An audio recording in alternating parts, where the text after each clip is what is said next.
Joshua chapter 12 is interesting. It's one of those lists in the Bible that I think people kind of often gloss over. Like, what's the significance of this list? It's a list of all the victories for Joshua and the Israelites. So it's the summary of the first 11 chapters of the book, where it says they defeated this one and this one and this one, and these are all the kings, and they defeated this one and this one and this one, and in total it was this many. And it's the list of all the victories, and that they're in the Bible is a reminder that God keeps track. He keeps track of our victories. He did for Joshua and the Israelites, and he does for you too. He keeps track of your victories. And do you know what those are? Like, what are the things that God celebrates about your life? You know what it's not? Or at least what it doesn't have to be. You know, it's not like, well, you dedicated 6 years of your life to a mission trip. You gave up all of your wealth. You gave away lots of money. It's not. It doesn't have to be something big and noticeable like that. Those can be, and those are, when they're done out of love. Those are tremendous, tremendous victories that heaven celebrates. But for most people, the victories that heaven celebrates, just as much as they celebrated the victories of Joshua and the Israelites, it can be illustrated by what a young friend of mine did one day. I was in the back of church, just hanging out. I forget if it was before or after a church service. It was a number of years ago.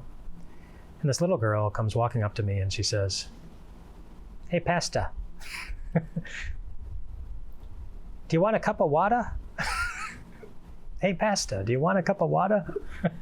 This little girl who just, without me asking, decided to bring me a cup of water because she thought I might be thirsty. And I took the water. And it was wonderful. And it was such a kind-hearted thing, and exactly the kind of thing that Jesus himself points out that he celebrates. You know, Jesus is talking with some of his disciples, and he's talking about who's going to be in heaven, who's going to be in hell. And he says, those were in heaven, like their faith showed up in their life, and they're asking, well, what was the evidence of faith? What did we do? Jesus said, well, you showed your faith in me whenever you did something nice for someone else, when you gave them a cup of water, or when you went to go visit somebody who needed a visitor, or when you had something to share for somebody who needed something, and you shared it. Like those little things that